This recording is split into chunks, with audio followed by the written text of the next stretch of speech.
Hey guys, welcome to the video. Today we will be talking about the top 5 saddest deaths so far in Attack on Titan. Viewers' discretion is advised because they will be gruesome deaths and we will also be talking about spoilers. Petra was a member of Levi's squad and a dear friend. Petra was extremely skilled in combat, gaining his trust. We are first introduced to these deaths in Season 1, Episode 21, when the female Titan first slices up Gunther, killing him. Annie then turns into a Titan to try and kidnap Eren, but Petra, Eldo, and Olo stay back and try and fight her. They were victorious at first, after blinding the female Titan, but they did not take into consideration that she could speed up the healing process, therefore letting the squad's guard down. This led to Eldo getting eaten, and this confuffled the rest of the squad. Petra was in shock seeing her friend get eaten. She failed to regain her thoughts after losing Eldo and also Gunther, and got drop-kicked into a tree. The face of Olo was in disbelief, seeing his best friends, his true comrades, getting slayed easily by this female Titan, and to be the last person alive on the squad, promising vengeance. However, before he could finish off the female Titan, she hardened her nape and squashed him. Like I said before, these deaths are so sad because of Levi. Seeing his friends squashed and eaten, it's not his first time seeing this to his dear friends. And seeing his dear Petra dead against a tree, we can all see that they both had feelings for each other. We can see more evidence of this when the soldiers are returning home on wagons and they have to dump Petra's body off the cart to avoid being catched and eaten by these titans. When this happened, we see sadness and disappointment in Levi's face. When they return home to Petra's father, he approaches Levi and asks him where his daughter is. Levi, in silence, hearing her father tell him about how Petra wanting to marry Levi, leaves him in disbelief, leaving all of us even more saddened by her death. Number 4, Mike. This character was definitely a favorite and died too soon, for sure, with his special one-of-a-kind ability to sniff out titans from miles away and warn his team. His special leadership skills. Mike's titan fighting skills were second to Levi's.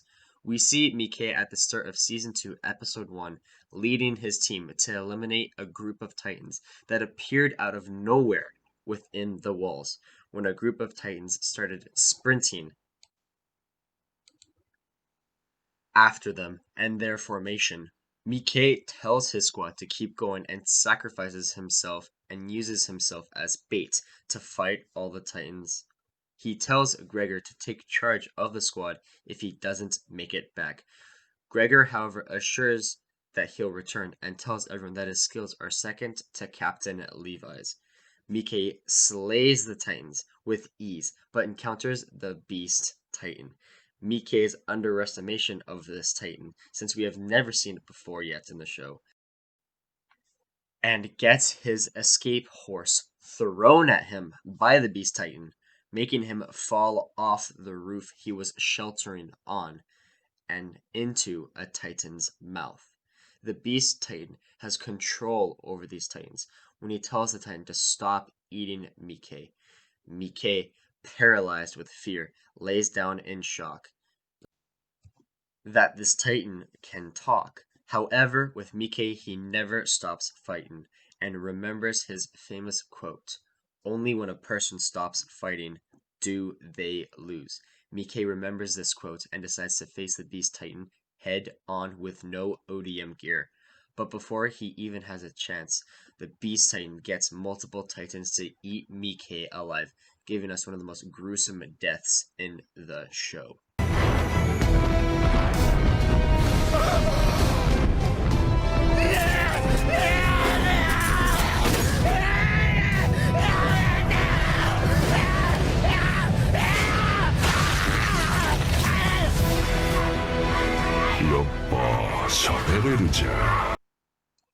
Number 3, Erwin.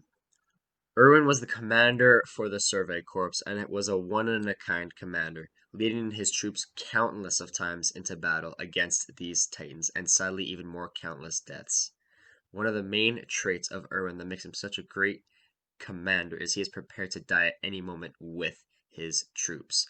One of these examples is when Irwin is leading a herd of titans to the armored titan.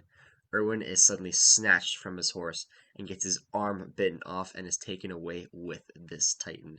In this scene, while in the mouth of the titan, Irwin still gives his orders to advance. Irwin is afraid of no titan, even titan shifters. Like the armored, we see after this armored titan climbs the wall and sees Irwin, they have a stare down, and Irwin has zero fear in his eyes. Irwin doesn't fear titans, they fear him. This trait of Irwin's finally caught up with him, though, in Season 3, when he leads a suicide charge towards the Beast Titan, and him and his troops got shredded with boulders. Irwin and one other troop somehow survived this massacre, leaving Captain Levi to choose to use the injection on Irwin or Armin to keep them alive by turning them into a Titan. After Eren and Mikasa are prepared to draw blood for Armin's life, they convince Levi to use the injection on Armin, leaving his old foe to die. 我々はここで死に、次の聖者に意味を託す。それこそ唯一、この残酷な世界に抗う術なのだ。兵士を怒れ、兵士を叫ぶ、兵士を戦え。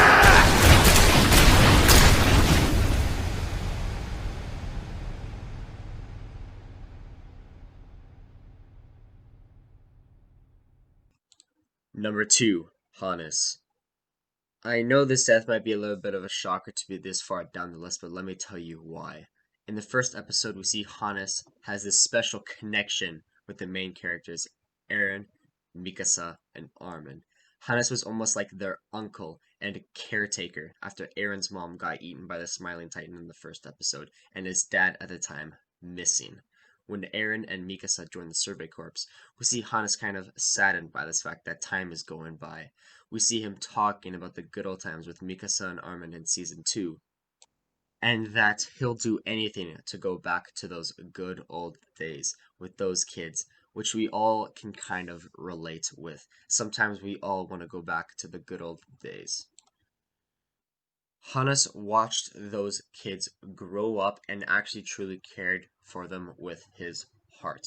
So when they encounter the Smiling Titan again, Hannes swears vengeance and fights the Titan for Eren.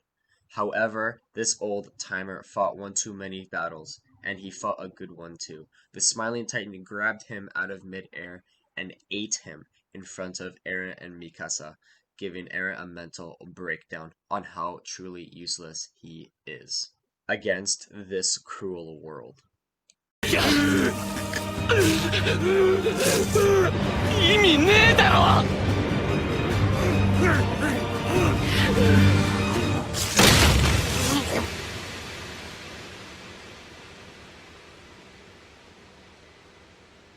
Number 1, Marco. One of the main reasons why this death is number 1 is the amount of betrayal and backstabbing that went into this murder. The murder to such a kind, caring character that only brought up others in struggles and even saved others from Titans' mouths. Marco was a favorite to all. His death in Season 1 was but a mystery to everyone except the traitors that were in the mist that were yet to be discovered.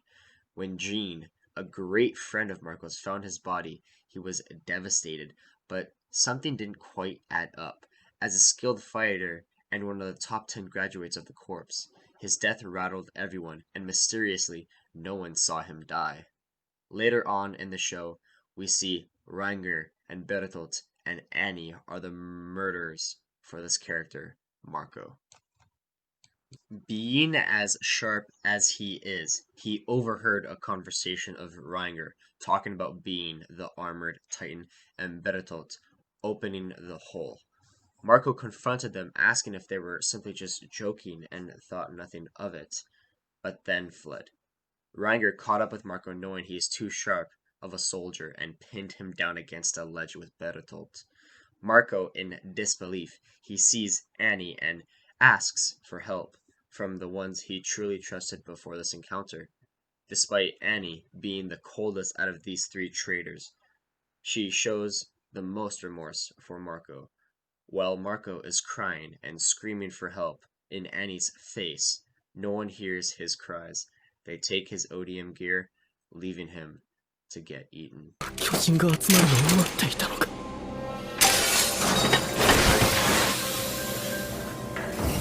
待ってくれ。なんだよ。なんでそんなに急ぐんだよ。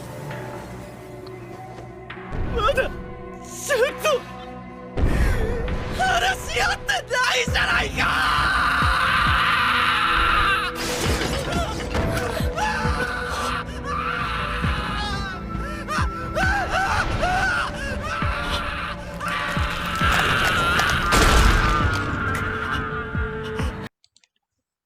Alright guys, thank you so much for watching. Do not forget to like and subscribe for more videos like this and more. It truly means a lot. You guys all have a good day, and I'll see you guys in the next one.